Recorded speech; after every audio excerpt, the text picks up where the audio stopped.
تو دیکھو داعی کا اجر اللہ نے اپنے ذمے لیا ہے. نوح علیہ السلام نے اپنی قوم سے کہا ما اسألکم علیہ من اجر, میں تم سے اجر کا مطالبہ نہیں کرتا. سوال پیدا ہوتا ہے پھر کیا, ان اجری الا علی اللہ, میرا اجر کس کے ذمے ہے؟ اللہ. داعی کو اللہ بہت دیتا ہے. یہ رزق ایسی چیز ہے استغنا کے ساتھ جب آتا ہے نا تو چھپڑ پھاڑ کے آتا ہے. یہ آدمی بھاگتا ہے رزق سے اور رزق اس کے پیچھے بھاگتا ہے. نبی صلی اللہ علیہ وسلم نے فرمایا جس نے آخرت کو اپنا اصل ہدف بنایا نا تو اتتہ الدنیا وہی راغمہ, دنیا بھی ملتی ہے لیکن ناک رگڑتے ہوئے ملتی ہے, ذلیل ہو کے ناک رگڑ رہی ہوتی ہے, کہتی قبول کر لے ہمیں, لیکن ایسے ملتی ہے دنیا. اور ہم نے تو علماء کی زندگی میں دیکھا ہے جنہوں نے رزق کو لات ماری نا کہ دین کو اصل ہدف بنایا, رزق ایسا بھاگ رہا ہے, ایسا بھاگ رہا ہے ان کے کہ وہ حیران ہے کہ یہ ہو کیا رہا ہے ہمارے ساتھ. ایسا رزق بھاگتا ہے اس کے پیچھے, اور یہ ہر داعی کے ساتھ ہوتا ہے. تو اس میں کاروبار کو الگ رکھو, بالکل سمجھ رہے ہو. میں یہ نہیں کہہ رہا کاروبار مت کرو, یہ تو بیوقوفی حماقت ہے, بھیکاری بن جاؤ گے, ہر وقت منہ سے ڈالے ٹپکتے رہیں گی, یار ادھر سے کوئی جیب میں ہاتھ ڈالے شاید کوئی ہدیہ ودیہ نکال رہا ہو, ٹھیک ہے نا, یہ حالت ہو جاتی ہے انسان کی. تو استغنا کے ساتھ نبی صلی اللہ علیہ وسلم نے فرمایا کہ ایماندار تاجر قیامت کے دن پیغمبروں کے ساتھ ہوگا. میں تو تاجروں کو ایسا موٹیویٹ کرتا ہوں, میں کہتا ہوں تمہاری آمدن کتنی ہے, وہ کہتے ہیں 3 کروڑ. میں کہتا ہوں 3 کروڑ میں کیا ہے, 3 کروڑ کی آمدن, میں تو ایسے موٹیویٹ کرتا ہوں. لوگ کہتے ہیں آپ مولوی ہو کیا میں کہہ رہے ہو, مولانا تو کہتے ہیں 3 کروڑ, وہ بھائی کیا کر رہا ہے, سارا کیا پیسوں میں ہی لگایا رہے گا. میں کہتا ہوں 3 کروڑ کو 6 کروڑ بنا بھائی تو. وہ کہتے ہیں کس قسم کی باتیں کر رہے ہو. میں کہتا ہوں بھائی مسلمان کے مضبوط ہونے سے اسلام مضبوط ہوگا. مسلمان کو تو صحابہ کرام جو مالدار تھے, وہ آپ کا کیا خیال ہے چھوٹے موٹے مالدار تھے؟ جامع رشید نے ایک تحقیق کی ہے کہ صحابہ میں جو مالدار تھے ان کے اثاثے کتنے تھے, 5 ارب روپے اس زمانے کے حساب سے. ان کے پاس جو چاندیاں تھی نا جن کی مالیت 5 ارب روپے کی بنتی ہے. حضرت عثمان جو 500 گھوڑے اللہ کے راہ میں دے رہے ہیں, گھوڑا لینڈ کروزر تھا اس زمانے میں, اس کا مطلب 500 گھوڑے تو اللہ کے راہ میں دیے, باقی تجارت تو ان کی چل رہی تھی ویسے ہی. اتنے مالدار لوگ, اس کا اسلام کو فائدہ ہوا کہ نہیں ہوا؟ تو اسلام تو تجارت سکھاتا ہے, اس لیے کہ تجارت میں پیسہ بہت ہے. اللہ نے پیسے کو اپنا فضل کہا ہے کہ جمعے کی نماز جب ہو جائے تو وابتغوا من فضل اللہ, پھر اللہ کے فضل کو تلاش کرو. جاؤ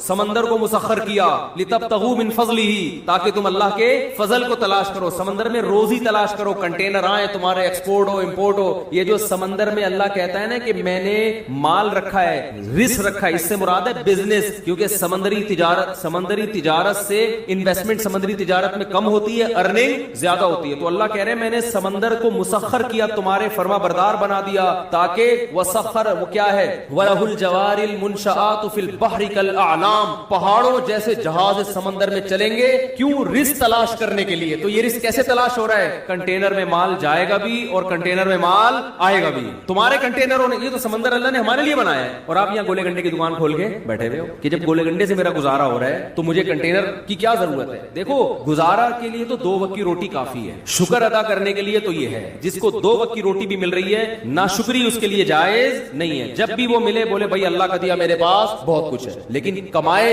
قوم کے لیے, مذہب کے لیے, اسلام کے لیے, اللہ کے لیے, کہ اوپر والا ہاتھ نیچے والے ہاتھ سے بہتر ہوتا ہے. جب آپ کے پاس دولت آئے گی جائز طریقے سے, حلال طریقے سے, آپ خرچ کرنے والے بنو گے, سر اٹھا کے جیو گے. اللہ کو مخلوق کے سامنے غلامی پسند نہیں ہے کہ ابھی اس سے ادھار مانگ رہا ہے, کبھی اس سے ادھار مانگ رہا ہے, پیسے ہی نہیں ہے. ہمارے حضرت فرمایا کرتے تھے نا, ایک مولانا صاحب سے میں نے پوچھا آپ شادی کیوں نہیں کرتے؟ حضرت ان کی نقل اتارتے تھے. حضرت فرماتے ہیں آپ اتنے بڑے ہو گئے, آپ شادی نہیں کر رہے, مسئلہ کیا ہے آپ کے ساتھ؟ تو حضرت ان کی نقل اتارتے تھے کہ جب ان سے پوچھا جاتا کہ شادی کیوں نہیں کر رہے, کہتے ہیں پیسے ہی نہیں ہے. یعنی ایسا حضرت کے شاگرد تھے تو کوئی حرج نہیں تھا حضرت کے لیے ان کا مذاق اڑانا. تو حضرت کو بڑا غصہ آیا کہ ایسا اسٹائل کیوں بنا رہے ہو, پیسے ہی نہیں ہے. یعنی یہ ناشکری والا اسٹائل ہے نا, یہ کیا کریں پیسے ہی نہیں. تو حضرت کو بہت غصہ آتا تھا ان کے اوپر, نہیں یہ اسٹائل کیوں ہے؟ اسٹائل یہ ہونا چاہیے بھائی اللہ کا دیا بہت کچھ. سوال میں جب اتنا کچھ ہے تو شادی کیوں نہیں کر رہے؟ بولے بھائی وہ اگلا مہر بہت زیادہ مانگ رہا ہے, آج کل لڑکیوں کے خرچے بہت ہیں, تو اللہ کا دیا تو بہت کچھ ہے, لیکن ان کمبختوں کی ہوس کو لگام کون دے؟ یوں کر لو اللہ پہ نہیں, پیسے ہی نہیں ہے کا مطلب اللہ نے مجھے دیا ہی نہیں ہے. تو بولو پیسہ بہت ہے بھائی, اللہ کا دیا بہت کچھ ہے, حالانکہ کچھ بھی نہ ہو پھر بھی بولو بہت کچھ ہے, اس لیے کہ واقعی بہت کچھ ہے. جہاں آپ کو 2 وقت کی روٹی مل رہی ہے نا, آنکھوں میں بینائی ہے, سننے کی سماعت ہے, بہت کچھ اللہ نے آپ کو دے دیا ہے, رونے دھونے کی اجازت نہیں ہے. تو اب آپ کماؤ, زیادہ کماؤ, قوم کے لیے کماؤ. آپ مدرسوں میں خرچ کرو گے, بیوہ عورتوں پہ خرچ کرو گے, یتیموں کی, ایک یتیم کی کفالت, نبی نے کیا فرمایا کہ جس نے یتیم کی کفالت کی جنت میں میرے ساتھ ایسے ہوگا. ذهب اهل الدثور بالاجور, صحابہ نبی کے پاس آئے, یا رسول اللہ مالدار لوگ تو اجر میں بڑھ گئے, جتنی نمازیں ہم پڑھتے ہیں وہ بھی پڑھتے ہیں, لیکن صدقات و خیرات تو وہ ہم سے زیادہ کر رہے ہیں. اب غریب آدمی احساس کمتری میں جاتا ہے, تو وہ یہ سوچ کے شکر ادا کرے کرے کہ اللہ نے آپ کو دولت نہ دے کے بہت سے فتنوں سے بچا لیا, کیونکہ دولت آنے کے بعد اجر میں آگے کم بڑھنے لوگ, نیکیوں میں کم بڑھتے ہیں, گناہوں میں بڑھنے والے زیادہ ہیں. تو اللہ نے آپ کو اس آزمائش سے بچا لیا, آپ کا حساب بھی ہلکا پھلکا. قیامت میں اللہ پیسوں کا حساب مانگے گا, آپ بولو گے جیب نکال کے دو گے, اللہ پیسے ہی نہیں ہے, کس چیز کا حساب لے رہے ہیں. اللہ صبح ایک انڈا مشکل کھا لیا کرتے تھے, وہ بھی بیگم کی صلواتیں سن کے, تو وہ ویسے ہی گناہ اس کے غریب کے معاف ہو چکے ہوں گے. بیگم نے اتنی سنائی ہوگی, اس کا سر گنجا کر دیا ہوگا, کمبخت جب دھیلا نہیں ہے تو مجھ سے شادی کیوں کی تھی. تو وہ غریب تو ویسے ہی لپٹایا کہاں جائے گا, جنت میں. تو مالدار کی آزمائش زیادہ ہے. تو جو آزمائش اللہ کی طرف سے ہو وہ تو ٹھیک ہے, اپنی حماقتوں سے جو آزمائش ہوتی ہے پھر وہ صحیح نہیں ہوتی. تو آپ اپنی حماقتوں سے اگر غریب بنے ہوئے ہو تو یہ اللہ کی طرف سے آزمائش نہیں ہے, بلکہ کس کی طرف سے ہے, یہ آپ کی اپنی حماقت. تو اپنے طرف سے تو کوشش کرنی چاہیے. خیر, بات کو جلدی سے سمیٹ کے ختم کرتا ہوں. دیکھیں, دنیا میں دو نظریات ہیں, ایک مذہب کو ماننے والے اور ایک مذہب کو نہیں ماننے والے. گورا جو ہے وہ کنفیوز نہیں ہے, وہ مذہب کو نہیں مانتا, لہذا اس کا ایک خاص لائف اسٹائل ہے, وہ اسی لائف اسٹائل کو فالو کرتا ہے. ایسا ہی ہے نا؟ آواز سب کو صاف آ رہی ہے بالکل. جو مذہب پہ چلنے والے ہیں, علماء ہیں, بزرگان دین ہیں, وہ بھی کنفیوز نہیں ہیں. وہ اللہ کو مانتے ہیں, اللہ کے نبی کو مانتے ہیں, ان کو پتہ ہے یہ اچھا ہے, یہ برا ہے, یہ کرنا ہے, یہ نہیں کرنا. ان کی بھی ایک منزل ہے, کبھی برائی ہو جائے تو توبہ کی کوشش کرتے ہیں کہ غلط ہو گیا, اس کو صحیح کرنا ہے. یہ جو بیچ کے لوگ ہیں نا, جو زیادہ تر دنیا میں وہی ہیں, یہ کنفیوز ہیں کہ کرنا ہے کیا. اور اس کنفیوژن کی وجہ سے بہت سارے مسائل کھڑے ہو رہے ہیں. میں اکثر اس کی ایک مثال دیتا ہوں کہ آپ کو گاڑی میں بٹھا دیا گیا اور آپ کو پتہ ہی نہ ہو کہ یہ بس جا کہاں رہی ہے, تو کبھی تو آپ کو خوشی ہوگی کہ شاید اچھی جگہ جا رہی ہو, کچھ دیر میں آپ پہ غم کے اثرات ہوں گے, یار پتہ نہیں کہاں جا رہا ہے. تو اس قسمہ پرسی کی حالت کو قرآن نے یعمہون سے تعبیر کیا ہے کہ جو لوگ مذہب کو مکمل فالو نہیں کرتے, یعمہون, وہ وادیوں میں حیران سرگردان گھومتے ہیں, بھٹکتے ہیں. تو آج کے انسانوں میں میجورٹی کی زندگی وہ بھٹکنے والی زندگی ہے, بھٹک رہے ہیں. مجھے آپ ایک بات بتاؤ کہ کسی کام کی پلاننگ کام کرنے کے بعد کی جاتی ہے یا کام کرنے سے پہلے کی جاتی ہے؟ پہلے کی جاتی ہے نا. مثال کے طور پر آپ نے ناظم آباد میں, نیا ناظم آباد میں, ماشاءاللہ بڑا اچھا لگا مجھے, یہاں کے بڑا اچھا بنا ہوا ہے, پہاڑے وہاڑے بڑے پیارے لگ رہے ہیں. نیا ناظم آباد میں آپ نے پلاٹ خریدا کہ میں گھر بناؤں گا, بغیر نقشے کے آپ نے اس میں گھر تعمیر کرنا شروع کر دیا. بنانے کا مقصد ہے اس میں بیوی بچے رہیں گے, یہی شریف لوگوں کا یہی مقصد ہوتا ہے. اب مزدوروں کو بلا کے آپ نے کہا یہاں دیوار کھڑی کر دو, یہ ایک کھانچا ایسا بنا دو, اور مقصد ہے بیگم کو خوش کرنا کہ میں اسے اچھا گھر بنا کے دوں گا, میری وائف خوش ہو جائے گی, بھائی آج آپ نے میرا دل خوش کر دیا, میرے مطلب کا گھر بنا دیا. اس کی بنیادیں آپ نے ڈال دی, سریا ڈال دیا, اب دیواریں کھڑی ہونا باقی ہیں. بنیاد مضبوط ہو گئی, بیگم صاحبہ کو آپ نے وزٹ کرایا, بیگم کو آپ نے بتایا یہ گھر ہے, اس نے کہا یہ کیا بن رہا ہے, آپ نے کہا یہ کچن ہے, اس نے کہا کچن تو یہاں ہونا ہی نہیں چاہیے, کچن کہاں ہونا چاہیے, کچن تو وہاں ہونا چاہیے.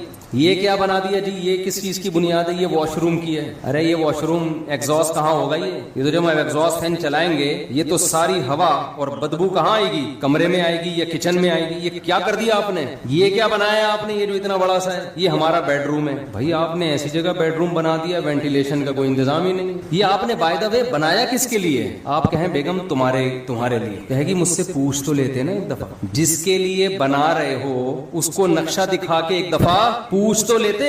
آپ کہیں نقشہ تو میں نے بنایا ہی نہیں, نقشہ بنتا تو میں دکھاتا نا. میں نے تو مزدوروں کو لا کے بولا ایک اینٹ یہاں رکھ دو, ادھر واش روم, ادھر کچن, یہ بس بنا دو ایسے ہی. کوئی نقشہ بخشا نہ پاس کروایا, نہ کسی ماہر آدمی کو میں نے دکھایا, اور تعمیر میں نے کیا کر دی, شروع کر دی. تو بیوی کہے گی گھر تو گیا تیل لینے, مجھے تو یہ سوچ رہی ہوں کہ آپ کے ساتھ میری لائف گزرے گی بھی یا نہیں. میں تو سوچ رہا ہوں کہ ڈاکومنٹس وغیرہ بنواؤں, خلا کے, طلاق ولاق کے. کہ بندہ انسان کا بچہ مجھے نہیں لگتا. اتنا بڑا کام آپ کر رہے ہو اور بغیر پلاننگ کے, بغیر نقشہ پاس کیے, بغیر کسی ماہر سے مشورہ لیے دیواریں پیڑوں کی طرح لا کے رکھنا آپ نے شروع کر دی. کسی گاؤں میں تھوڑی کوئی گھر بن رہا ہے, تو نیا ناظم آباد میں بن رہا ہے. آپ نے نیا ناظم آباد کا وہ حشر کیا کہ ایسا حشر تو پرانے ناظم آباد کا نہیں ہے, بیڑا ہی غرق کر دیا. تو دنیا میں میں کوئی بھی عقل مند ہمیشہ کام سے پہلے پلاننگ کرتا ہے, کام کے بعد پلاننگ نہیں کرتا, کیونکہ اب پلاننگ کا ٹائم ختم ہو گیا. ہماری زندگی ایک عمارت کی طرح ہے. جب ہم پیدا ہوتے ہیں اس میں ہماری مرضی نہیں چلتی, ہمارے بنانے والا ہمیں جب چاہے وہ ہمیں زندگی کی نعمت سے نواز دیتا ہے, اس میں ہماری پلاننگ کا دخل نہیں ہے. اگر اللہ ہمیں اختیار دیتا نا کب پیدا ہونا ہے, آپ نے, آپ بتاؤ کب پیدا ہونا چاہتے ہو, تو میں پلاننگ کر کے پیدا ہوتا. میں کہتا میں نبی کے دور میں پیدا ہوں گا اور مدینہ میں, اور تو ایسا ہی ہوتا نا. ہم میں سے کچھ لوگ کہتے ہیں کہ ہم نہیں, شکر ہے یار یہ شور بند ہوا. کچھ لوگ کہتے ہیں کہ ہم نے امریکہ میں پیدا ہونا ہے. میرا خیال ہے 99% لوگ پاکستان میں پیدا ہونے کے لیے پہلے آمادہ, یہ تو ہم پیدا ہو گئے تو بھگت رہے ہیں. یہ تو اللہ کی طرف سے ہمیں اس کے فائدے بھی ہیں. بہت سارے پاکستان میں نہیں پیدا ہوتے تو یہ اسٹائل سے بیان تھوڑی کر رہے ہوتے ہم, اور نہ آپ سن رہے ہوتے ہیں, کچھ فائدے بھی ہیں. خیر, پیدا ہم اپنی مرضی سے نہیں, کس نے پیدا کیا؟ اللہ نے. هل اتى على الانسان حين من الدهر لم يكن شيئا مذكورا. اللہ کہتے ہیں بہت طویل عرصہ انسان پر, کروڑوں اربوں سال ایسے گزرے ہیں جب تمہارا کوئی وجود تھا ہی نہیں, کچھ بھی نہیں تھے. ہم نے اپنی قدرت سے تمہیں حیات دی ہے. کوئی ڈاروین کے نظریے کی پیداوار نہیں ہے ہم لوگ کہ بندر سے ترقی کرتے کرتے انسان بن گئے. یہ بکواس ہے, فضول بات ہے. بندر خربوں سال بعد بھی بندر کا بندر ہی رہے گا, وہ نہیں چینجنگ آئے گی اس میں. ایک لوہا کہیں پڑا ہوا خربوں سال میں تیر یا کمان بن سکتا ہے, وہ تو ایک سیل انسان کیسے بن گیا؟ اور میں ڈاروین مجھے ملا اکیلے میں اس سے کہوں گا کہ ہمارے آباء و اجداد اگر بندر تھے تو دم کہاں گئی ہماری؟ یا تو دم دو یا دم کے پیسے چاہیے ہمیں. چیز تم نے غائب کر دی یار, پوری دم غائب کر دی اور اس کے پیسے بھی نہیں دے رہے.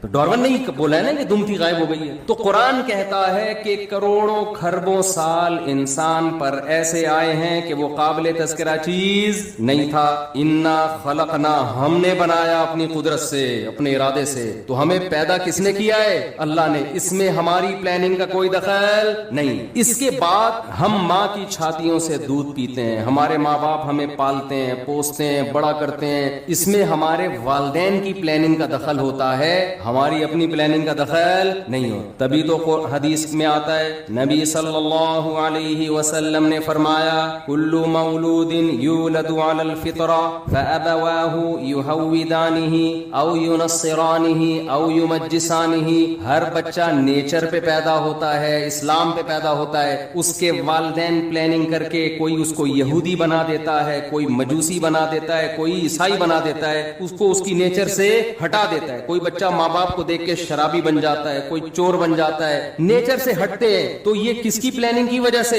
والدین کی پلاننگ کی وجہ سے. تو جب تک آپ بالغ نہیں ہوتے, آپ میں عقل و شعور نہیں پیدا ہوتا, آپ کی پلاننگ آپ کے والدین کر رہے ہوتے ہیں. یہ غلط پلاننگ بھی ہوتی ہے, صحیح پلاننگ بھی ہوتی ہے, اور بعض دفعہ کوئی پلاننگ سرے سے ہوتی نہیں. کہتے ہیں بس پیدا ہو گئے, اب تمہاری مرضی, جو بننا ہے بن جاؤ, اپنی ذمہ داری. لیکن بلوغت کے بعد جب انسان کی زندگی کی عمارت کھڑی ہونا شروع ہوتی ہے, نبی صلی اللہ علیہ وسلم نے فرمایا بچے کے پیٹ, ماں کے پیٹ میں جب بچے میں جان ڈالی جاتی ہے تو فرشتہ ماں کے رحم میں, ماں کے پیٹ میں جاتا ہے اور اس کی تقدیر لکھتا ہے کہ یہ کتنے سال, کتنے دن, کتنے مہینے, کتنے ہفتے, کتنے گھنٹے, کتنے منٹ اور کتنے سیکنڈ زندہ رہے گا. سمجھ میں آ رہی ہے بات کہ نہیں آ رہی ہے؟ یہ پلاننگ بھی کس نے کر دی؟ یہ ہماری پلاننگ نہیں. اب میرے اور آپ میں سے ہر شخص کے بارے میں یہ لکھا ہوا ہے, کس نے 96 سال, ملکہ الزبتھ کے بارے میں لکھا ہوا تھا 96 سال سے پہلے اس کا انا للہ بولو نہیں, 96 سال میں جائے گی یہ دنیا سے. دنیا کی ایسی حاکم سمجھی جاتی ہے جس نے طویل دور حکومت کا دیکھا. تو اللہ نے اس کی ماں کے پیٹ میں فرشتے کے ذریعے کیا لکھوایا کہ یہ 96 سال, اس کی جو موت ہوگی سن 2022 میں اور سپٹمبر کے مہینے میں فلاں تاریخ فلاں سیکنڈ. مائیکل جیکسن کے بارے میں لکھ دیا تھا کہ ان کے ارادے تو 100 سال سے زیادہ زندہ رہنے کے ہوں گے. یہ جراثیم سے ایسے بچیں گے جیسے ہماری حکومت کرپشن سے بچتی ہے. معذرت کے ساتھ الٹا ہو گیا, یعنی جراثیم سے مائیکل جیکسن نے جتنا زندہ رہنے کی کوشش کی ہے نا, ایڑی چوٹی کا زور لگایا ہے, اتنا زور آج کل دنیا میں کوئی لگا سکتا نہیں ہے, اور نہ کسی کے پاس اتنے وسائل ہوتے ہیں. دیکھو میں اور آپ بھی زندہ رہنے کی کوشش کرتے ہیں, ہم کیا کر لیں گے, صبح تھوڑا سا جاگنگ کر لیں گے, کولیسٹرول لیول لپڈ پروفائل کا ٹیسٹ کروا لیں گے, بھائی اتنا کولیسٹرول ہے, ہارٹ بیٹ تھوڑی چیک کروا لیں گے, اس سے زیادہ تھوڑی کوشش. کھائیں گے تو وہی پراٹھے,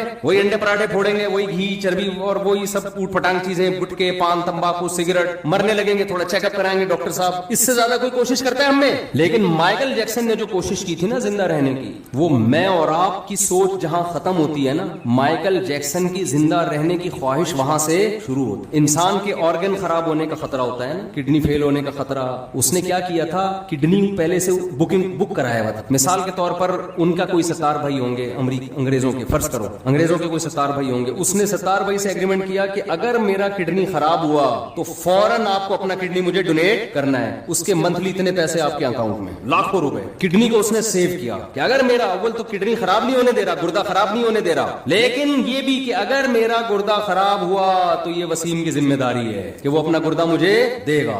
وسیم بھائی بھی لاکھوں روپے مہینے کے کھا رہے ہیں کہ اس امید پہ کہ انشاءاللہ اس کا گردہ خراب ہونے والا نہیں ہے, وہ گھنے بن کے پھوڑ رہے ہیں. اگر وہ سچی مچی کے وسیم ہوتے نا, ہمارے والے 70 بھائی وسیم بھائی, یہ کردار ہے, کیریکٹر ہے. کوئی وسیم بھائی بیٹھے ہو تو پیشگی معذرت, یہ تو کیریکٹر ہے نا, نارمل نام تو یہی ہوتے ہیں نا, 70 وسیم عدنان سمی, اس طرح کے نام ہوتے ہیں لوگوں کو. تو وہ مائیکل جیکسن نے زندہ رہنے کی لالچ میں ایڑی چوٹی کا زور لگا لیا. وہ ہاتھوں میں گلوز پہنتا تھا کہ اگر میں کسی سے ہینڈ شیک کروں گا تو کسی کے جرم میرے ہاتھ میں منتقل نہ ہو. ہم تو کورونا میں احتیاط نہیں کر رہے تھے, بغیر کورونا کے اتنی احتیاط کر رہا تھا, لیکن اسے یہ معلوم نہیں تھا کہ مائیکل جیکسن جب اپنی ماں کے پیٹ میں تھا تو فرشتے نے لکھ دیا تھا کہ اس کا ایک بہت بڑا پروگرام ہونے والا ہوگا جس میں اس کی کروڑوں روپے کی ارننگ ہونے کی امید ہوگی, کروڑوں روپے کے ٹکٹ فروغ ہوں گے. اس سے بہتر پروگرام اس کا اس سے پہلے کبھی نہیں ہوا ہوگا, اور یہ بڑی امیدوں میں ہوگا کہ اب میرا پروگرام آنے والا ہے. اس کے لیے پریکٹس کر رہا ہوگا, اس کے لیے جشن منایا جا رہا ہوگا, اور ایک دن یہ اسی امید پہ رات کو سوئے گا. اس کی عمر ہوگی 50 سال, اور صبح پولیس بھی اس کو اٹھائے گی تو پولیس سے بھی یہ نہیں اٹھے. ظاہر ہے آپ کو پتا ہے جب پولیس اٹھائے اور بندہ نہ اٹھے, یہ ممکن ہے,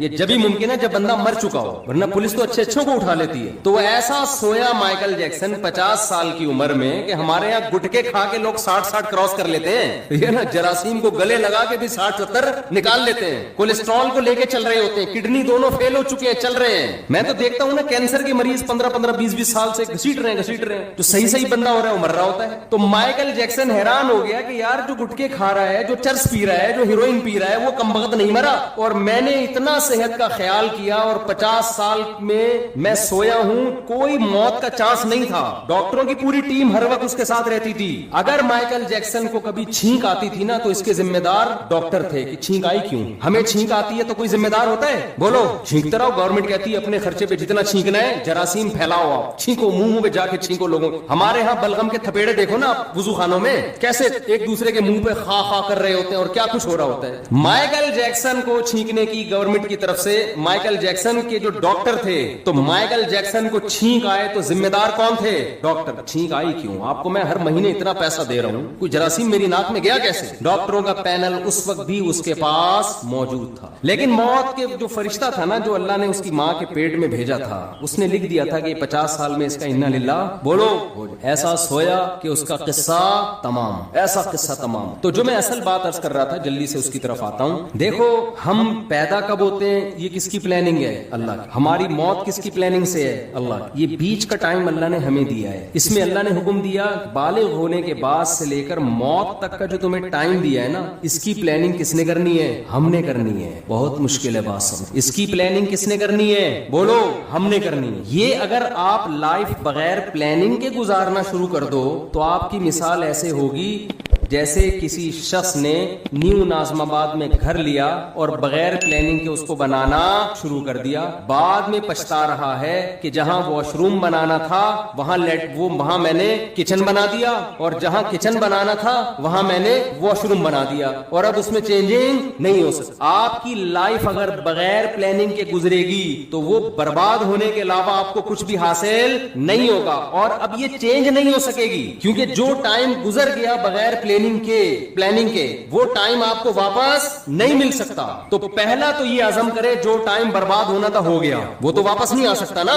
مثال کے طور پر اس نے بنا دیا, یہ کچن کی جگہ پہ بنا دیا, واش روم کی جگہ کچن میں بنا دیا. بیگم سے کہے گا بیگم میرا پیسہ برباد ہو گیا, میرے پاس مزید پیسے نہیں ہیں, اب جو میں آئندہ جو کچھ کروں گا نا وہ پلاننگ سے کروں. اب اس کچن کو برداشت کر لو, واش روم کی جگہ آ گیا یہ برداشت کر لو, اور میرے پاس اس کے علاوہ آپشن نہیں ہے. لیکن آپ نے کیا کیا, اب جو غلط ہونا تھا ہو گیا, اس کے بعد بھی اب غلط کرتے چلے جا رہے ہیں. اب آپ کیا کر رہے ہیں کہ جو ایگزاسٹ لگا رہے ہیں ایسی جگہ جہاں کمرے کو آپ کے روم کی طرف ہوا آتی ہو. بھائی اب پلاننگ کا تقاضا یہ ہے کہ ایگزاسٹ لگاؤ ہی نہیں آپ, یا کچھ بھی کرو, لیکن یہ نہیں ہو سکتا. تو جو زندگی میری اور آپ کی بغیر پلاننگ کے گزر گئی, اس پہ تو ہمارے پاس توبہ استغفار کے علاوہ اب کوئی راستہ نہیں. آپ کہہ سکتے ہیں کہ مفتی صاحب آپ کو کس نے کہا کہ ہم نے زندگی پلاننگ کے بغیر گزاری ہے؟ ہم تو ماشاءاللہ اچھے گھرانے کے تھے, جب ہم بالغ ہوئے تو ہمارے والدین نے پلاننگ کی, اس بچے کو ہم نے ڈاکٹر بنانا ہے, اس بچے کو ہم نے انجینئر بنانا ہے, اس بچے کو ہم نے پائلٹ بنانا ہے, اس بچے کو ہم نے بزنس مین بنانا ہے, اس بچے کو ہم نے یہ بنانا ہے, اور الحمدللہ آج ہم وہ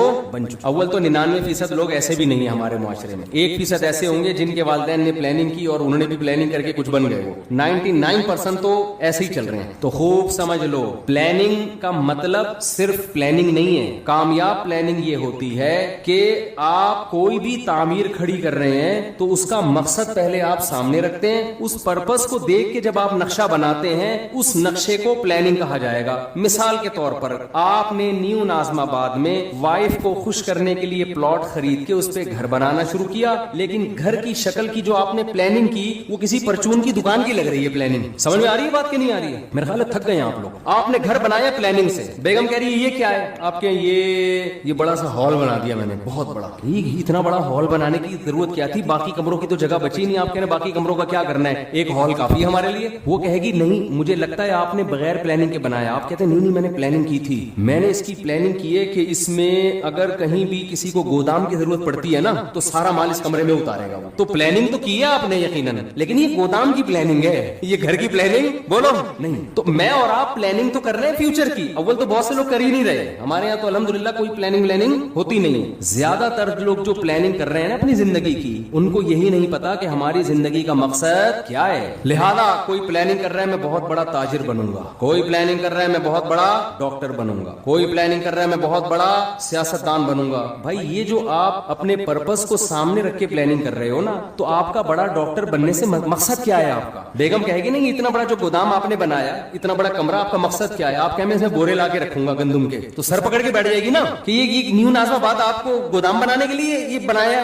بلڈر نے. گودام کی الگ جگہ ہوتی ہے بھائی, ٹرک اڈے جاؤ, ٹرک اسٹینڈ جاؤ, وہاں گودام خریدو. تو غلط پلاننگ کو پلاننگ بولو نہیں کہا جاتا. اب میں جلدی سے بات کی طرف آتا ہوں جو میں سمجھانا چاہتا ہوں آپ لوگوں کو. بعض دفعہ بات مختصر ہوتی ہے, اس کی تمہید ذرا لمبی ہو جاتی. دیکھو اگر ہم کافر ہیں, اللہ نہ کرے غیر مسلم ہیں, تو ہمیں اپنی زندگی کا مقصد تلاش کرنے کی ضرورت بولو نہیں. پھر ہم جس چیز کو چاہیں ہدف بنائیں, اس کو سامنے رکھ کر اپنی لائف کی پلاننگ کریں. جیسے انگریز ایک ہدف متعین کرتا ہے مجھے یہ بننا ہے, ان کے ہاں یہ بھی ہدف ہوتا ہے کہ میں نے ماؤنٹ ایوریسٹ کی چوٹی پہ چڑھنا ہے. پوری زندگی کا ان کا ٹارگٹ ہی یہی ہوتا ہے کہ میں نے کیا کرنا ہے, میں نے ماؤنٹ ایوریسٹ کی چوٹی سردیوں میں عبور کرنی ہے. تو کئی سال وہ اسی پلاننگ کے تحت اپنی باڈی کو بناتے رہتے ہیں, یہ ان کا ہدف ہے. اگر کوئی چڑھ جائے اس پہاڑی پر کامیاب ہو گیا, نہیں چڑھ سکے تو کیا کہتے ہیں ناکام ہو گئے. بناتے ہیں کہ میں نے میڈیکل سائنس کی فیلڈ میں ترقی کرنی ہے, بعض کہتے ہیں میں نے بہترین سائنٹسٹ بننا ہے. ہم یہ دیکھتے ہیں کہ جو لوگ مذہب کو نہیں مانتے ان کا ایک ہدف ہوتا ہے. اصل بات جو میں عرض کر رہا ہوں, جب تک آپ کے سامنے اپنی لائف کا ہدف نہیں ہوگا کہ میرے اس زندگی سے مقصد کیا ہے, اس وقت تک آپ اپنی زندگی کو پلان نہیں کر سکتے. آپ کی زندگی بے ڈھنگی ہوگی. اب مقصد کیا ہونا چاہیے؟ ایک مقصد ہے کافر کا, غیر مسلم کا. غیر مسلم کا لائف سے مقصد زندگی برائے زندگی, لائف کو انجوائے کرنا, اس کے علاوہ اس کا کوئی ہدف نہیں ہوتا. اگر آپ اللہ کو, کریٹر کو, خدا کو اپنی ڈکشنری سے نکال دیتے ہو تو پھر آپ کو یہ حق حاصل ہے کہ آپ اپنی زندگی کا مقصد خود متعین کرو. سمجھ رہے کہ نہیں سمجھ رہے؟ پھر آپ اپنی زندگی کا مقصد خود متعین کرو, کیونکہ اللہ کو اگر آپ نے نکال دیا, اس کا مطلب کیا ہوا کہ ہم پیدا ہوئے ہیں اللہ کے ارادے سے نہیں, ایک اتفاقی واقعہ ہوا, ہم پیدا ہو گئے. ہم مرتے ہیں اللہ کے ارادے سے نہیں, اتفاق ہوتا ہے. ان ہی الا حیاتنا الدنیا نموت ونحیا وما یہلکنا الا الدہر. نبی کے دور میں جو ایتھیسٹ تھے وہ کہتے تھے کہ یہ دنیا کی زندگی ہے جس میں ہم مرتے بھی ہیں جیتے بھی ہیں, یہ خدا کے تصرفات نہیں ہے, یہ زمانے کے تصرفات ہیں. زمانے میں ہوتا ہے موت بھی ہے, زندگی بھی ہے, اور پھل پھول بھی پیدا ہوتے ہیں, کوئی خوشی کی زندگی, کوئی غم کی زندگی. تو اگر میرے اور آپ کا بھی خدا نخواستہ یہ نظریہ ہے تو میرے بھائی ہمیں پھر اپنی زندگی کا ہدف تلاش کرنے کی ضرورت, خدا سے پوچھنے کی ضرورت نہیں ہے. پھر ہماری مرضی ہم جس چیز کو ہدف بنا لیں. کیا خیال ہے, غلط تو نہیں کہہ رہا میں؟ پھر ہماری مرضی, پھر میں خود فیصلہ کروں گا میں نے کیا بننا ہے. پھر میری مرضی, میں کہوں یار میں نے ڈاکٹر بننا ہے, میں نے انجینئر بننا ہے, میں نے سائنٹسٹ بننا ہے, میں نے یہ بننا ہے, میں نے وہ بننا ہے, میں نے کچھ بھی نہیں بننا, میں نے ویسے انجوائے کرنا ہے لائف کو. بعض لوگوں کا یہ ہوتا ہے کچھ بھی نہیں بننا, انجوائے کرنا ہے بس. وہ میں ایک چٹکلا اکثر سناتا ہوں نا, آپ لوگ نئے ناز و بات کے نئے لوگ ہیں. وہ ایک نوجوان جو ہے سمندر کے کنارے لیٹا ہوا اور سگریٹ کے کش لے رہا ہے. ایک بوڑھے میاں گئے, ذرا اسپیڈ میں سنا دیتا ہوں کیونکہ کئی دفعہ لوگ سن چکے ہیں. تو ایک بوڑھے میاں گئے اس نوجوان کو سمجھانے لگے, بیٹا تم اپنا ٹائم ویسٹ کر رہے ہو, کچھ کر کیوں نہیں لیتے؟ اس نے کہا انکل کیا کروں؟ بیٹا میٹرک کر لو. اس نے کہا 10 سال لگیں گے میٹرک میں. پھر کیا کروں؟ بیٹا پھر انٹر کر لینا 2 سال میں. 12 سال ہو گئے جی انکل, پھر کیا کروں؟ پھر بیٹا بی اے کر لینا. اچھا جی بی اے بھی کر لیا, پھر کیا؟ پھر بیٹا ماسٹر کر لینا. انکل 16 سال ہو گئے ماسٹر کر لیا, پھر کیا کروں؟ بیٹا پی ایچ ڈی کر لینا. انکل 18 سال ہو گئے پی ایچ ڈی کر کے کیا کروں گا؟ انکل نے کہا بیٹا پھر تمہیں اچھی جاب ملے گی, پیسے کمانا. انکل پھر کیا کروں؟ بیٹا پھر شادی کرنا, اچھے خاندان میں شادی ہوگی. انکل پھر کیا ہوگا؟ پھر تمہاری اولاد ہوگی. انکل پھر کیا ہوگا؟ وہ نوجوان تجسس میں نا کہ اینڈ کیا ہوگا اس کا. اچھا انکل بچے بھی ہو گئے, اب کیا ہوگا؟ کہہ رہے ہیں لائف کو انجوائے کرنا, مزے اڑانا. تو پھر ابھی کیا کر رہا ہوں میں؟ مزے ہی تو اڑا رہا ہوں. تو بعض لوگوں کا مقصد نہ ڈاکٹر بننا, نہ انجینئر بننا, نہ پائلٹ بننا. ان کا مقصد کیا ہے؟ لائف کو انجوائے کرنا. تو وہ بھی ایک مقصد ہے بھائی. وہ کہہ رہے ہیں بھائی لائف کو ہم انجوائے کرنے کے لیے آئے, انٹرٹینمنٹ انجوائے کر رہے ہوتے ہیں, گٹکے کھا رہے ہیں, پان کھا رہے ہیں. وہ کہہ رہے ہیں مر جائیں گے نا جلدی, تو کیا ہو گیا؟ ہم مزے اڑا کے جلدی مرنا چاہتے ہیں, اس میں کیا کون سی ٹینشن کی بات؟ ہماری مرضی, ہماری لائف ہے. ہم چرس پی کے مرے, ہم ہیروئن پی کے مرے, ہم مر رہے ہیں نا, آپ کو کیا تکلیف ہے؟ یہ غیر مسلموں کی قسمیں بتا رہا ہوں میں آپ کو. غیر مسلموں میں شراب پی کے مرنے والے بھی, خودکشی کر کے مرنے والے بھی. خودکشی کرنے والے کو آپ یہ نہیں کہہ سکتے کہ یہ حرام ہے, اس پہ گناہ ملتا ہے. وہ کہتا ہے گناہ کیا ہوتا ہے؟ میرا جسم ہے, میری مرضی, میں کھمبے سے چپک کے مروں, میں کھمبے سے لٹک کے مروں. میں جب اس دنیا میں ٹینشن میں ہوں تو ٹینشن ریلیز کرنے کا میرے پاس موت کے علاوہ کوئی راستہ نہیں ہے, تو میں مر رہا ہوں نا, کیا تکلیف ہو رہی ہے؟ تو اگر آپ مذہب کو اپنی زندگی سے نکال دیتے ہیں تو آپ بہت ساری ٹینشنوں سے کیا ہو جاتے ہیں؟ بظاہر آزاد ہو جاتے ہیں. بظاہر آزاد ہوتے ہیں, حقیقت میں تو ٹینشنوں میں عذاب میں پڑ جائیں گے آپ. تو پھر آپ کو ہدف خود بنانے کی اجازت ہے کہ آپ متعین کریں, میری لائف ہے, میری مرضی ہے, میں خود فیصلہ کروں گا میں نے فیوچر میں کیا بننا ہے. یہ بھی فیصلہ کروں گا کہ کیا بننا ہے, یہ بھی فیصلہ کروں گا کہ کچھ بننا بھی ہے کہ نہیں بننا, ویسے ہی رہنا ہے. ہم جب 4تھی کلاس میں تھے نا تو ہماری ٹیچر نے سب بچوں سے پوچھنا شروع کیا کہ کون کیا بنے گا. ایک بچے سے پوچھا, اس نے کہا ڈاکٹر. مجھ سے پوچھا, میں نے کہا پائلٹ. بچوں کو اس وقت پائلٹ بننے کا بہت شوق ہوتا تھا. سب سے وہ پوچھ رہی تھی. ایک لڑکا بڑا شرارتی تھا, اس سے پوچھا بیٹا تم بڑے ہو کر کیا بنو گے؟ کہتا دولہا بنوں گا میں. اس نے کیا کہا؟ اس وقت تو ہم سب کو اس پہ ہنسی آئی, لیکن بات یہ ہے کہ جب آپ نے لوگوں پہ چھوڑ دیا کیا بننا ہے تو کہہ رہے ہیں مجھے سب سے زیادہ مزہ کس میں آئے گا؟ دولہا بننے میں. دولہا ہی بنوں گا, میرا ہدف ہی دولہا بننا ہے. اس وقت تو یہ بات ہمیں سمجھ میں نہیں آتی, لیکن جب ہم آج 50 سال کے ایسے لڑکے دیکھ رہے ہیں نا جو دولہا بننے کی خواہش میں ترس رہے ہیں, جو دولہا بنی نہیں پا رہے بیچارے اپنی حرکتوں کی وجہ سے, تو پھر مجھے وہ یاد آتا ہے کہ یہ دولہا بھی خوش قسمت لوگ بنتے ہیں. اور خواتین کے ساتھ پیش کی معذرت, بار بار دولہا بننے کی سعادت یہ بہت ہی خوش قسمت لوگوں کو ملی. اللہ تعالیٰ حفاظت میں رکھے. تو اب مجھے ایک بات بتاؤ کہ یا تو آپ ادھر ہو جاؤ انگریز کی طرف, ان کا ہدف وہ خود متعین کرتے ہیں, لیکن جو خدا کو ماننے والے ہیں, دیکھیں قرآن بہت ساری اہل ایمان کی جو علامت بیان کرتا ہے نا, اس میں بار بار یہ کہتا ہے کہ یہ علامتیں ان میں پائی جاتی ہیں جو اللہ پر اور آخرت کے دن پر ایمان رکھتے ہیں. ہمیں شروع میں یہ چیزیں سمجھ میں نہیں آتی تھیں, لیکن اب جب کمپیئر کر رہے ہیں نا دنیا کی قوموں سے تو قرآن بار بار کہہ رہے ہیں جو اللہ کو مانتے ہیں وہ زنا نہیں کرتے, جو اللہ کو مانتے ہیں وہ رشتہ داری کو توڑتے نہیں ہے. آج ہمیں گورے نظر آتے ہیں رشتہ داری توڑتے ہوئے, آج ہمیں گورے نظر آتے ہیں زنا کرتے ہوئے. جو اللہ کو مانتے ہیں وہ شراب نہیں پیتے, جو اللہ کو مانتے ہیں وہ سود نہیں کھاتے, جو اللہ کو مانتے ہیں وہ نماز پڑھتے ہیں. آپ کو گوروں میں 20 خوبیاں نظر آئیں گی. ہر بات شروع کرنے سے پہلے 20 دفعہ تھینک یو, بات ختم کرنے کے بعد 20 دفعہ تھینک یو. بہت ساری خوبیاں ہیں. نماز پڑھتے ہوئے وہ نظر نہیں آئیں گے, رشتوں کو جوڑتے ہوئے وہ نظر نہیں آئیں گے. تو باپ جیسا قریب ترین رشتہ بڑھاپے میں اس کا اولڈ ہاؤس میں گزرتا ہے اس کا. تو قرآن نے بڑا فرق کیا ہے ماننے والے اور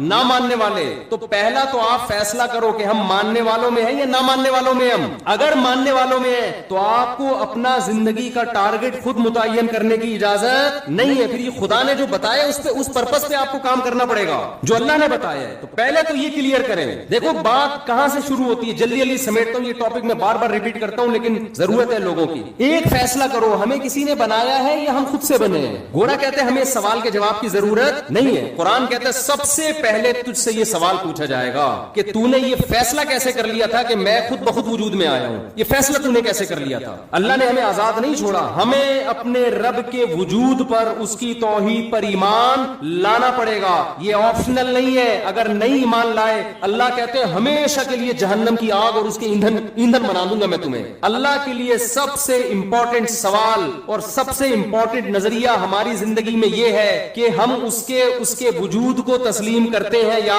نہیں کرتے. یہ سوال سائنسدانوں کے لیے اہم نہیں ہے, یہ سوال ڈاکٹروں کے لیے اہم نہیں ہے, یہ سوال گوروں کے لیے اہم نہیں ہے. دیکھیں کچھ سوال کسی کے لیے اہم ہوتے ہیں, کسی کے لیے امپورٹنٹ نہیں ہوتے. مثال کے طور پر آپ جس گھر میں رہتے ہو, آپ کی بیوی کے لیے سب سے امپورٹنٹ چیز کیا ہے کہ آپ اس کا شوہر اس بیوی کو بیوی سمجھتا بھی ہے کہ نہیں سمجھتا. آپ محلے والوں کے حقوق ادا کر رہے ہو, آپ دوستوں سے اچھے طرح سے مل رہے ہو, آپ کرکٹ کے بہت اچھے کھلاڑی ہو, چوکے چھکے لگا رہے ہو, لیکن گھر میں بیوی کو آ کے کہتے ہو میں نہیں مانتا آپ کو اپنی بیوی, تو ان چھکے چوکوں اور ان قوم کی خدمت کی بیوی کی نظر میں کوئی ویلیو ہوگی؟ بولو نا. وہ کہے گی میری نظر میں تو 2 ٹکے کا انسان نہیں ہے, میں تیرے گھر رخصت ہو کے آئی ہوں, میرا تیرے سے رشتہ ہے, تو مجھے اپنی مان تو صحیح نا, میرے حقوق تو ادا کر. تو بیوی کے لیے سب سے امپورٹنٹ سوال کیا ہے شوہر کے حق میں کہ یہ شوہر مجھے اپنا مانتا ہے یا نہیں مانتا. اسی طرح خوب سمجھ لو, شوہر کے لیے جب بیوی کا ایک رشتہ ہے تو اس میں سب سے امپورٹنٹ بیوی کے لیے سوال یہ ہے کہ یہ مجھے اپنا ہسبینڈ مانتی ہے یا بولو نہیں مانتی. اب آپ کی وائف اپنے ماں باپ کے ساتھ بڑا اچھا سلوک کر رہی ہے, جاب کر رہی ہے اور غریبوں کو کھانا کھلا رہی ہے, سیلاب زدگان کی مدد کے لیے خود بنفس نفیس شاپر لے کے پہنچی ہوئی ہے, بڑی خدمتیں ہو رہی ہے. جب گھر میں آتی ہے آپ سے تمیز سے بات نہیں کرتی, آپ کہتے ہیں میں تمہارا ہسبینڈ ہوں, وہ کہتی ہے میں کنفیوز ہوں کہ پتہ نہیں آپ ہسبینڈ ہیں بھی یا نہیں ہے. میرے لیے سوال زیادہ امپورٹنٹ نہیں. آپ نادرا کے سرٹیفکیٹ دکھا رہے ہو, بیگم یہ تو وہی میری تصویر لگی ہوئی ہے, یہ مفتی طارق مسعود سے نکاح پڑھوایا تھا ہم نے, اور یہ دیکھو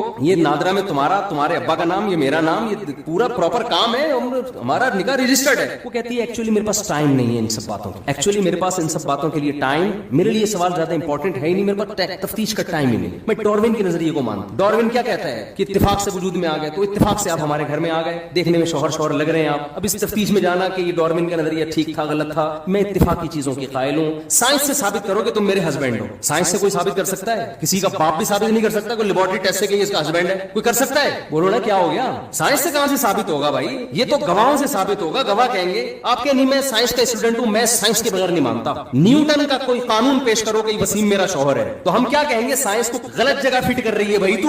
یہی سوال نا آج کل کے لبرل لوگ کہتے ہیں سائنس سے خدا کا وجود ثابت کرو. اول تو سائنس سے بھی ہوتا ہے, لیکن ایک مثال دے رہا ہوں, اتنے ثبوت اللہ نے اپنے وجود کے دے دیے, اتنے مضبوط ڈاکومنٹس پکڑا دیے, اتنے ایک ایک چیز اس کائنات میں خدا کے وجود کی گواہی دے رہی ہے کہ یہ چیزیں خود بخود نہیں بن سکتی. اور گورا کیا کہتا ہے, میرے لیے یہ سوال امپورٹنٹ نہیں ہے کہ ہمیں کوئی بنانے والا ہے یا نہیں ہے. تو گورے کے لیے امپورٹنٹ نہیں ہے, میرے اور آپ کے لیے امپورٹنٹ نہیں ہے, جس خدا نے بنایا اس کے لیے سب سے امپورٹنٹ کوشچن کیا ہے کہ تم میرے وجود کو مانتے ہو یا نہیں مانتے. میں 2-3 اور مثالیں دوں. بیٹا کیا کہتا ہے, گلی محلے میں سب کی خدمتیں کر رہا ہے, سیلاب زدگان کی مدد کے لیے پہنچا ہوا ہے, بڑی زبردست تقریریں کر رہا ہے. گھر میں جب ابا کہتے ہیں بیٹا مجھے پانی پلا دے, مجھ سے گھٹنے میرے خراب ہو گئے, مجھ سے چلا نہیں جاتا, وہ کہہ رہے بھائی میں آپ کو کیوں پانی پلاؤں, اور انسان کو اپنا کام خود کرنا چاہیے. کہ بیٹا میں تمہارا باپ ہوں. اب وہ کنفیوز ہے, بیٹا ابا آپ یعنی آپ میرے والد ہیں, وسیم بھائی آپ میرے کیا ہیں, ابا ہی کہہ دیا تو پھر تو مسئلہ ہی ختم ہو گیا نا. تو باپ کو غصہ آئے گا, بیٹا تو مجھے باپ نہیں مانتا.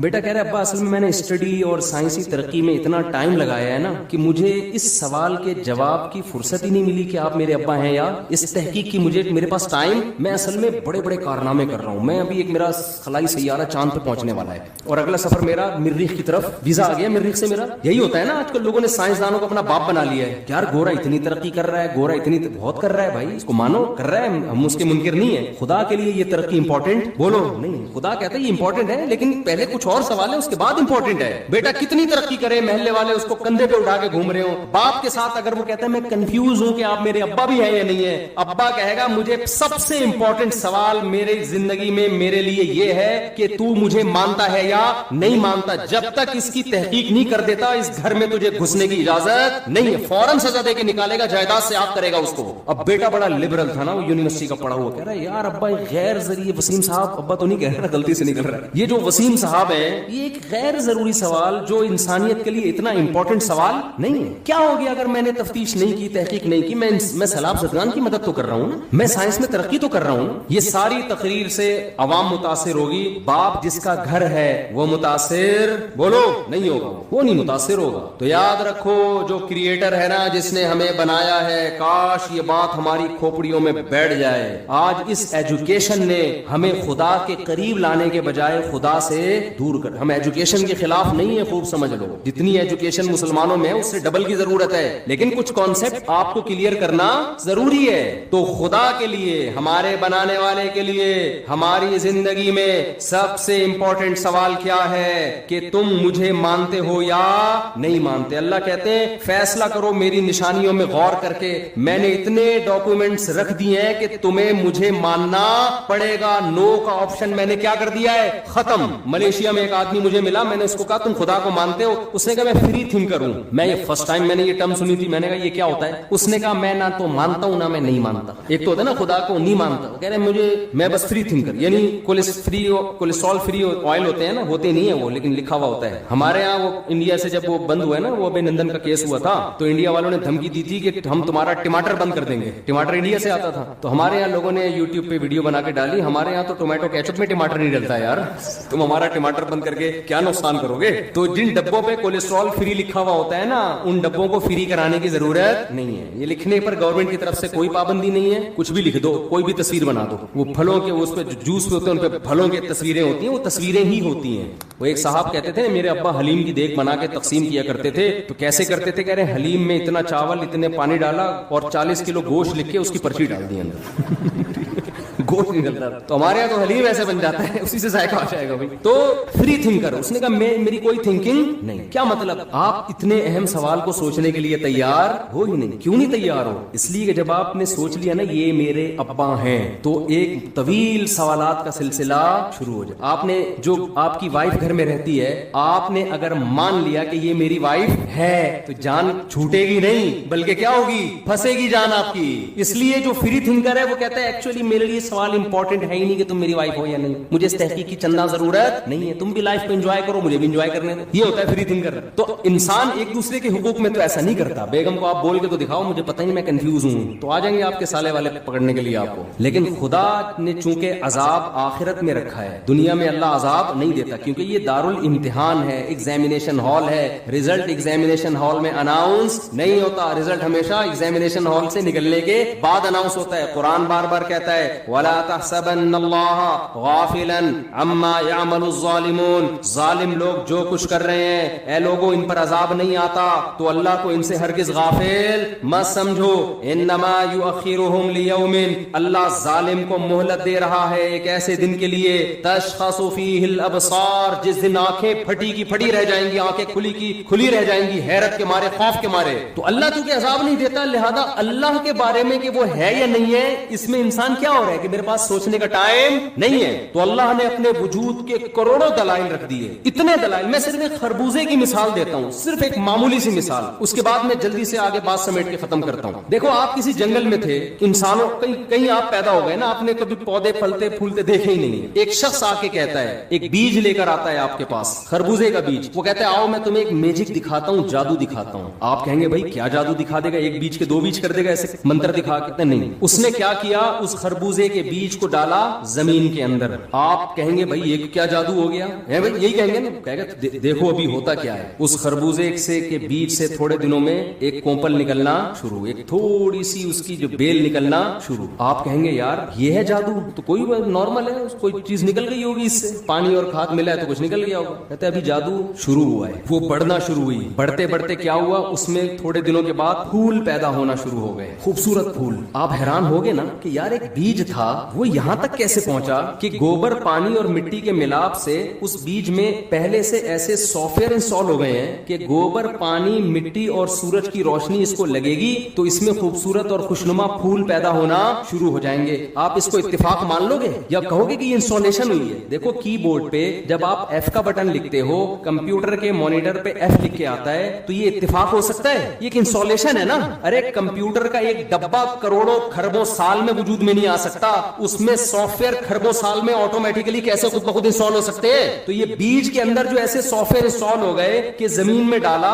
اور اس سے خوبصورت پھول پیدا ہونا شروع. ہم کہہ سکتے تھے اتفاق سے ہو گیا, لیکن نہ ایک پلاننگ ہے. وہ پھول ایک کام کر رہے ہیں. اگر اتفاق سے ہوتے نا تو ایسے ہی ہو جاتے پیدا. ان پھولوں کی ایک ذمہ داری ہے. وہ پھول اٹریکٹ کر رہے ہیں تتلیوں کو, کیڑے مکوڑوں کو. ابھی ہم نے گھر میں کدو کی بیل لگائی ہوئی تھی, توری کی بیل. پھول نکلے تو اتنے کیڑے مکوڑے مکھیاں ان پھولوں کے اوپر آ کے بیٹھ رہی ہیں. وہ کیا کرتا ہے, پھول اٹریکٹ کر کے تتلیوں کو, کیڑے مکوڑوں کو اٹریکٹ کرتا ہے. وہ اس کے اوپر آ کے بیٹھتے ہیں. اس سے نر مادہ ذروں کا آپس میں ملاپ ہوتا ہے, اور اس ملاپ کے نتیجے میں اب کیا ہو رہا ہے کہ وہ پھول مرجھا گیا اور اس کے نیچے چھوٹا سا ایک کچا خربوزہ پیدا ہو گیا. آپ کہہ رہے ہو یار یہ تو عجیب کام ہو رہا ہے بیج کے اندر, یہ تو واقعی بڑا جادو ہے. کہنے والا کہتا ہے ابھی جادو, ابھی تو ابتدا ہے, ابھی تو دیکھ ہوتا کیا ہے. ہوتے ہوتے ہوتے ہوتے وہ کچا پھل ہوتے ہوتے بڑا ہوا. بڑے ہونے کے بعد ایک مقام پہ جا کے پیلا ہونا شروع ہوا. ہوتے ہوتے وہ دوبارہ کیا بن گیا, خربوزہ بن گیا.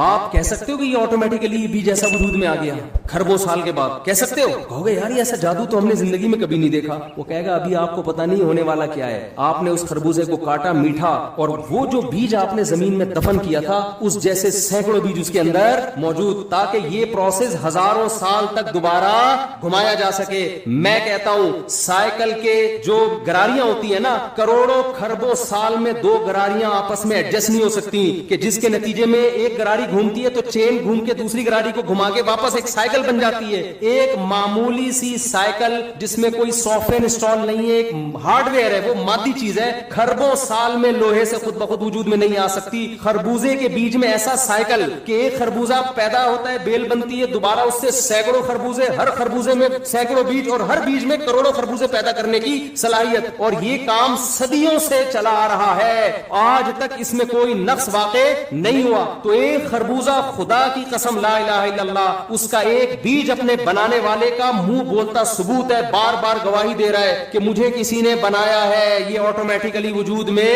نہیں آ سکتا. پھر ایک خربوزہ کیا, پھر آم کی گٹلی کو دیکھو, ان لکم فی الانعام لعبرہ. یہ آیت پڑھتا ہوں مجھے بڑا مزہ آتا ہے. قرآن کہتا ہے تمہارے لیے ان چوپایوں میں عبرت کا سامان ہے. آپ صبح و شام جو دودھ پیتے ہو, آپ اس دودھ کو بوائل کر کے اتنا مکھن, اتنا گھی نکالتے ہو. ڈاکٹر کہتا ہے آپ کو یہ مکھن والا اور گھی والا دودھ پینے کی اجازت نہیں ہے, کولیسٹرول پیدا ہو جائے گا آپ کے اندر. اتنی چکنائی تو ہونا تو یہ چاہیے تھا. گائے اور بھینس سے ایسا چکنا گاڑھا دودھ نکالنے کے لیے آرڈر یہ ہوتا کہ اس کو بادام کھلائے جائیں, اس کو پستے کھلائے جائیں. اس میں بھی آئل ہوتا ہے. یہ جب بادام پستے والی چیزیں کھائے گی تو اس سے آئلی دودھ پیدا ہوگا. لیکن اللہ نے کیا کہا کہ اگر اس کی خوراک بادام رکھ دی جائے تو انسان کہے گا اللہ یہ ڈائریکٹ بادام میں خود نہ کھا لیتا ہے. بھائی مجھے دودھ کی تو ٹینشن, بادام یہ نہیں کہنا کہ تو بادام سے زیادہ مہنگا پڑ رہا ہے مجھے. اللہ نے کیا کہا, ایسی مشین پیدا کروں گا, ایسی مشین جس کو سوکھا چارہ کھلاؤ گے, اس سوکھے چارے کو کسی بھی لیب میں آپ لے جائیں,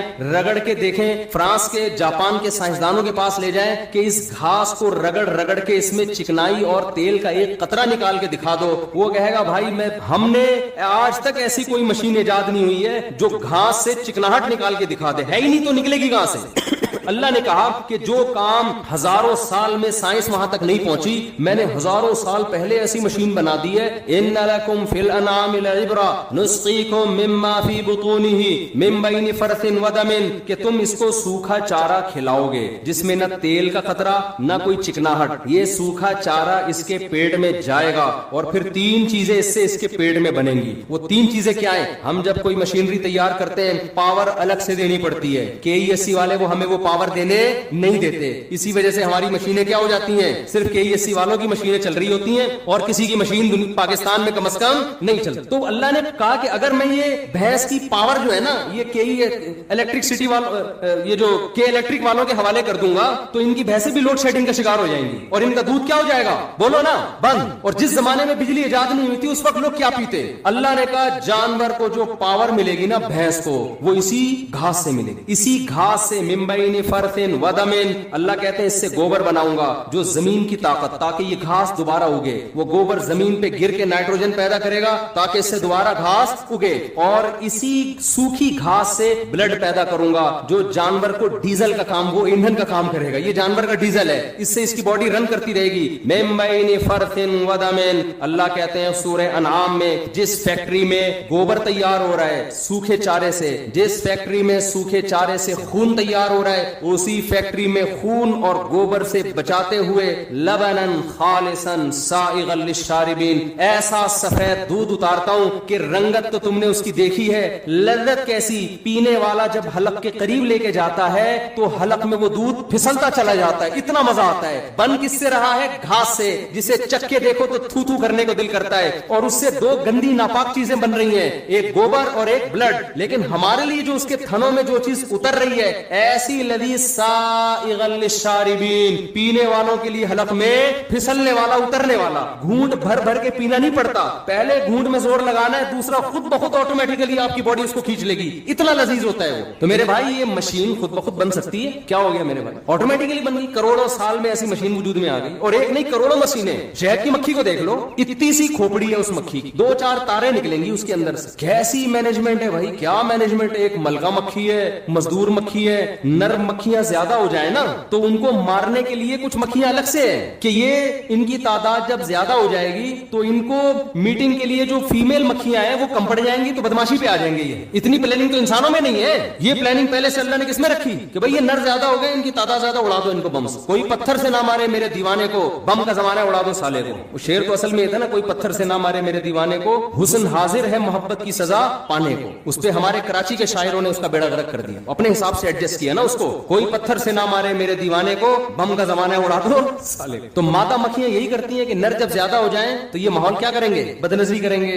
ڈیٹے ماریں گے. تو ڈیٹوں میں لگ جائیں گی مادہ مکھیاں, شہد تمہارا باپ بنائے گا معذرت کے ساتھ. ہے بھائی کیا کنٹرولنگ سسٹم ہے بھائی, ان کو کیسے پتا چل جاتا ہے ان کی تعداد زیادہ ہو تو ان کو مار دو, اڑا دو سالوں کو. اچھا وہ بھی پہلے سالوں کو اڑاتی ہیں, جو نر مکھا ہوگا نا اس کے بھائی کو پہلے اڑائیں گی. تو خیر سالہ تو الٹا ہوتا ہے نا, بیوی کے بھائی کو بولتے ہیں. خیر ایسی خوبصورت پلاننگ ہمیں اس کائنات میں نظر آتی ہے. خدا کی قسم یہ خود بخود نہیں, یہ آپ کو فری تھنکر بننے کی اللہ کی طرف سے اجازت نہیں ہے. آپ سے سب سے پہلے دنیا سے جانے کے بعد جو سوال ہوگا, مر ربک, تمہارا رب کون ہے. آج جب لوگ بتاتے ہیں نا علماء, قبر میں سب سے پہلا سوال ہوگا تمہارا رب کون ہے, پڑھے لکھا طبقہ اس پہ ہنستا ہے, کہتے ہیں مولویوں کی کہانیاں ہیں, قبر میں تو مر کے مٹی ہو کے ہم کیا ہو جاتے ہیں, فینش, ختم, کیڑے کھا کے ختم. یہ مولویوں نے لوگوں کو جنت جہنم کے چکر میں ڈالا ہوا ہے, اپنے چورن بیچنے کے لیے, اپنی دکانیں چلانے کے لیے لوگوں کو الو بنایا ہے کہ قبر میں فرشتہ بٹھاتا ہے, کہتا ہے من ربو. کوئی سوال نہیں ہوگا, مر گئے مٹی ہو کے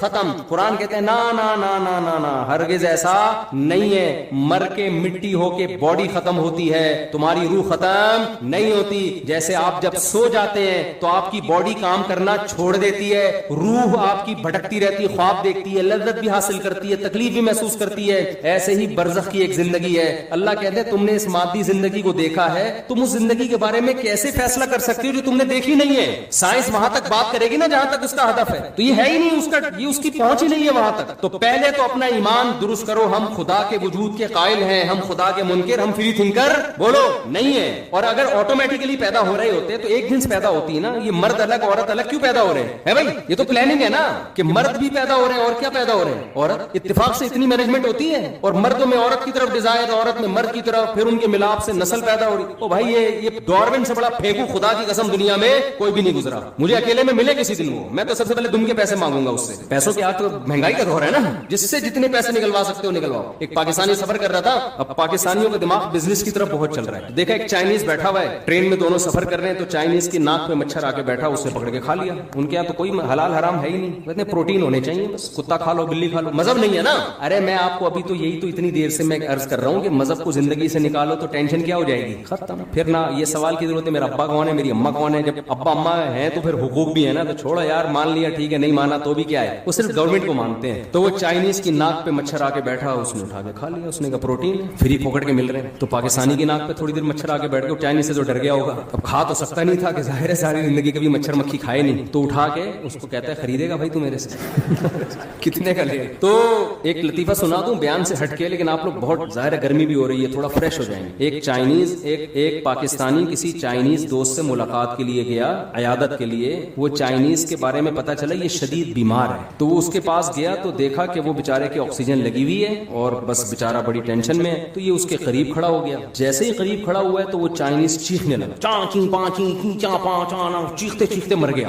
اس نے کہا یار میرا دوست مرتے مرتے کوئی عظیم بات کر کے گیا ہے, ظاہر ہے مرتے ہوئے چیخ چلا کے کچھ وصیت کر کے گیا ہے کہ میرے بچوں کا خیال کرنا, یا کتے کا گوشت آدھا رہ گیا آدھا فریج میں پڑا ہوا ہے کھا لینا, کچھ بھی اہم بات کر کے گیا ہوگا, مرتے ہوئے اتنا چیخ چلا کے گیا. اس نے وہ ورڈنگ اس کی یاد کر لی نا, چاچی پاں کر کے نا رٹا لگا کے یاد کر لی کہ اس کی ٹرانسلیشن کروا. چائنا گیا بھائی یہ چاچی پاں کا مطلب کیا ہے, تو اس کا مطلب جو سامنے آیا وہ یہ تھا الو کے پٹھے آکسیجن کے پائپ سے پاؤں ہٹا. سمجھ رہے ہو, یہ اس کے قریب گیا آکسیجن کے پائپ پہ پاؤں رکھ کے کھڑا ہوا تھا, اسی وجہ سے مرا ہے وہ. اس لیے چائنیز سے ڈیلنگ کرنے سے پہلے نا سوچا کریں, پتہ نہیں چلو چیپا پاپا میں کیا کہہ رہے ہیں. تو میں جلدی سے بیان کو سمیٹ کے ختم کرتا ہوں. اس پہ کہنے کے لیے اور بہت کچھ ہے. اللہ کے وجود کے تو ہر ذرہ گواہی دے رہا ہے. آپ ایٹم کو توڑنا شروع کرو, الیکٹران پروٹون اور نیوٹران کا جو ایک نظام ہے نا نیوکلیس کا, اتنا خوبصورت پیچیدہ نظام ہے, وہ خود گواہی دے رہے ہیں کہ ہمیں کسی نے بنایا ہے. تو میں جو اصل بات کی طرف آیا تھا کہ آپ نے جب فری تھنکر کیوں بنتے ہیں, بیگم آپ سے پوچھ رہی میں آپ کی وائف ہوں, آپ کہتے ہیں اوں کر کے منہ اٹھا کے چلے جاتے ہیں. وجہ کیا ہے کہ جب بعض دفعہ جب ہم کسی سوال کا جواب دیتے ہیں نا تو اس سے ہماری جان چھوٹنے کے بجائے پھنس جاتی ہے, اس لیے ہم اگنور کر دیتے ہیں. ابے چھوڑو یار, یہ بیگم کیا ہوتا ہے, انگریز تو یہی ہے نا, بیگم کیا ہوتا ہے, میاں کیا ہوتا ہے. لیکن آپ نے اگر بیگم کو سوال کا جواب دے دیا جان چھڑانے کے لیے کہ ہاں مان لیا کہ تم میری بیوی ہو, جیسے خواتین لڑائی کر رہی ہوتی ہیں نا, کیا میں تمہاری بیوی نہیں, بول دیا مان لیا, بس اب تو جان چھوڑ دو نا, میں تم میری بیوی ہو, مان لیا نا, اب تو جان چھوڑ دو, جان چھوڑ جاتی ہے. کہ جب آپ نے مان لیا تو یہ انڈے ایک درجن 400 روپے کلو ٹماٹر چل رہا ہے, 10 کلو ٹماٹر لے آئیے ہے بھائی, اور یہ بجلی کا بل آیا ہوا ہے اتنے دنوں سے, اور یہ منع کی فیس بھی نہیں گئی ہے, اسکول والے بھی دھمکیاں دے کے جا رہے ہیں. تو آپ کیا کہو گے یار, نہ مانتا تو یہی کہو گے نا. تو خوب سمجھ لو, گورا اس پہ بحث نہیں کر رہا کہ کوئی بنانے والا ہے یا نہیں ہے, اس کو پتا ہے مان لیا نا بنانے والا ہے. آگے بہت سارے سوالات کے جواب پھر مجھے دینے پڑیں گے, اس لیے کافر نے کہا اپنی ڈکشنری سے گاڈ کو نکال. رکھا ہوا ہے تھوڑا تھوڑا ہلکا پھلکا, او مائی گاڈ گالی والی دینے کے لیے کسی, او مائی گاڈ حیرانگی کے, بس اس سے زیادہ گاڈ واڈ کا نہیں ہے. تھوڑا شادی بیاہ میں کبھی کبھار ان کے اتفاق سے شادی بھی ہو جاتی ہے, بہت ہی کم کیسز ہیں ان کے یہاں شادی واتی. ہمارے یہاں تو 7-7 8-8 نکاح ایک دن مسجد میں ہو رہے ہوتے ہیں. میں کہتا ہوں یہ گورا یہ منظر آگے دیکھ لے تو پاگل ہو جائے گا یار, تم لوگ کو اس کے علاوہ کوئی کام ہی نہیں ہے. تو ان کے ہاں 50 60 70 سال میں جا کے نکاح ہوتا ہے, اور وہ بھی بچے پہلے پیدا ہوتے ہیں, اس کے بعد انڈرسٹینڈنگ کہ بھائی دیکھیں اگر اب سمجھ میں آ رہا ہے ایک دوسرے کے ساتھ نباہ ہو سکتا ہے تو چلو کیا کر لو شادی. بچے تمبو لگا رہے ہوتے ہیں اپنے ابا اما کی شادی میں, حقیقت ہے. تو آپ نے اگر یہ مان لیا نا کہ کوئی کریٹر ہے, تو اگلا سوال کھڑا ہوگا اس سے ہمارا رشتہ کیا ہے, وہ ہم سے کچھ چاہتا بھی ہے یا نہیں چاہتا. یہ سوال قرآن اٹھاتا ہے. یہ ہو نہیں سکتا کہ سب سے دیکھو باپ بیٹے کا رشتہ اتنا مضبوط نہیں ہے جتنا خالق اور مخلوق. خالق نے تو اپنے ارادے سے, باپ کو بھی خالق نے بنایا نا, ہمارے والدین کو بھی. فوراً انسان کہے گا بھائی پھر سب سے پہلا حق کس کا ہے, بیوی سے پہلے کون ہے, باپ. باپ سے پہلے خدا خالق, باپ سے پہلے کون ہے, خالق. عورت کے لیے شوہر سے پہلے کون ہے, خالق ہے. تو